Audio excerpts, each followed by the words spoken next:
అధికారంలోకి వచ్చి 9 నెలలు కావస్తా ఉంది. గతంలో చంద్రబాబు నాయుడు గారు ముఖ్యమంత్రి అయితేనే తొలి సంతకం మెగా డిఎస్సి మీద పెట్టడం జరిగింది. మెగా డిఎస్సి హామీని అమలు చేయడానికి వాళ్ళకు 9 నెలల కాలం పట్టింది. ఇదే రోజుకి 11 నెలల కిందట 16,347 మెగా డిఎస్సి పోస్టులు ఉన్నాయని చెప్పారు.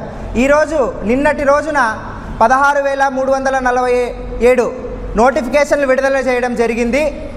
ఈ 9 నెలల కాలంలో ఎంతమంది రిటైర్డ్ అయి ఉంటారు?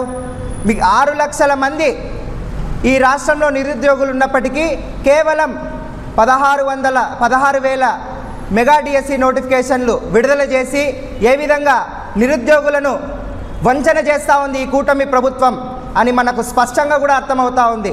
అదేవిధంగా సాధ్యం కాని హామీలను ఈ కూటమి ప్రభుత్వం ఇచ్చి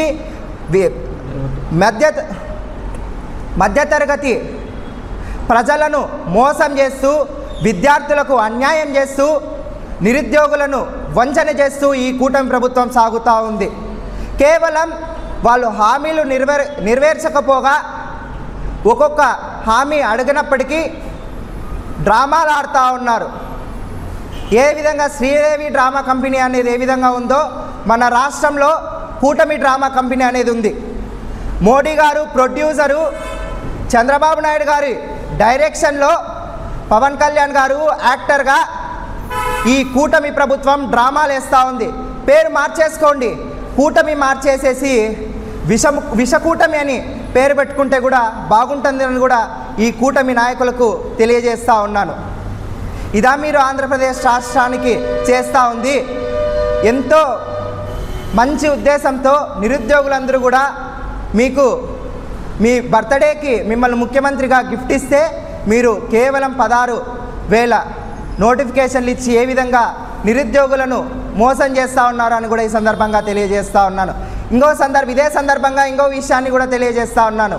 కనీసం ఈరోజు నిన్న నీ బర్త్డేకి మెగా డిఎస్సి నోటిఫికేషన్లు వదిలేవు. కనీసం నీ కొడుకు మ్యారేజ్ డేకైనా తల్లికి వందనం వదలాలని ఆశిస్తూ సెలవు తీసుకుంటా ఉన్నా. Thank you. అందరికీ నమస్కారం అండి. నా పేరు మొహమ్మద్ సుల్తాన్. స్టేట్ స్టూడెంట్ డిస్ట్రిక్ట్ జనరల్ సెక్రటరీగా జగన్మోహన్ రెడ్డి గారి ఆధ్వర్యంలో వెంకటరామరెడ్డి గారి సహకారాలతో ఆ పోస్ట్ ఇవ్వడం జరిగింది. ఈరోజు డిఎస్సి దాని మీద మన డిస్ట్రిక్ట్ ఆఫీస్లో ప్రెస్ మీట్ పెట్టడం జరిగింది. చంద్రబాబు నాయుడు గారు దాదాపు ఎన్నో నెలలు అధికారంలోకి వచ్చిన మొదటి సంతకం పెట్టారు డిఎస్సి మీద. కానీ అది బర్త్డే రోజున దానిని డిఎస్సి నోటిఫికేషన్ వదిలారు. ఇన్ని నెలలు ఎందుకు దాన్ని నానబెట్టారనేది చాలా విచిత్రంగా ఉంది. కొద్దిగైనా జగన్మోహన్ రెడ్డి గారు చేసిన ఉద్యోగ అవకాశాలు చాలామంది ఆంధ్రప్రదేశ్లో ఎంతోమంది నిరుద్యోగ వృద్ధులు ఉన్నారు. వాళ్ళకు ఎన్నో లక్షల్లో ఉన్నారు. వాళ్ళని కొంచెమైనా వాళ్ళ గురించి ఆలోచించినారా?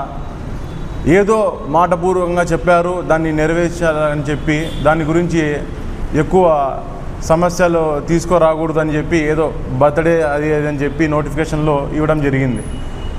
ఇలాంటివి చాలా నోటిఫికేషన్లు ఎన్నో చేస్తామని చెప్పి డ్రామా ఏదైతే మా కైలాష్ చెప్పినాడో అదేవిధంగానే వీళ్ళు కూటమి ప్రభుత్వం కాకుండా ఒక డ్రామా ప్రభుత్వం అని చెప్పి పెట్టుకొని వీళ్ళే నటించుకుంటూ వీరే డ్రామాలు వేసుకుంటూ ముందుకు పోతారేమో.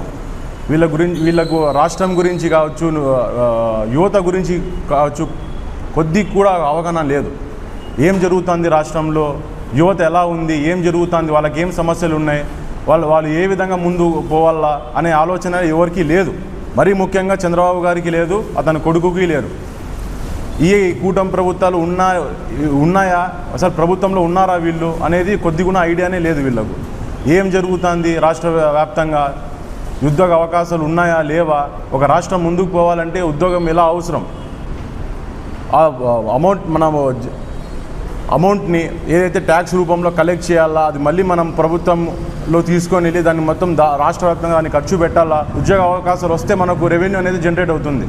మనకు అవకాశాలే లేకపోతే, ఉద్యోగాలే రాకపోతే వాళ్ళు ఏ విధంగా ముందుకు పోతారు, ఏ విధంగా రాష్ట్రం డెవలప్ అవుతుంది? డబ్బులు లేవు డబ్బులు లేవు డబ్బులు లేవు. మీరేమన్నా చేస్తే కదా వచ్చేది. ఇలాంటి ఏదేదో మీరు చెప్తున్నారు చేయాలా వద్దా అని చెప్పి చాలా డ్రామాల్లో మీరు టైం వేస్ట్ చేసుకుంటూ దీన్ని మళ్ళీ ఏదైతే రాబోయే రోజులు అవి ఇస్తామని చెప్పి ఏదో హామీలు ఇచ్చారు అది ఖచ్చితంగా మీరు నెరవేర్చాల్సినదే. ఎందుకంటే రేపొద్దున అది చేయకపోతే అది మర్యాద ఉండదు మీకు. ఈ అవకాశం ఇచ్చిన మాకు ధన్యవాదాలు తెలుపుకుంటున్నాను.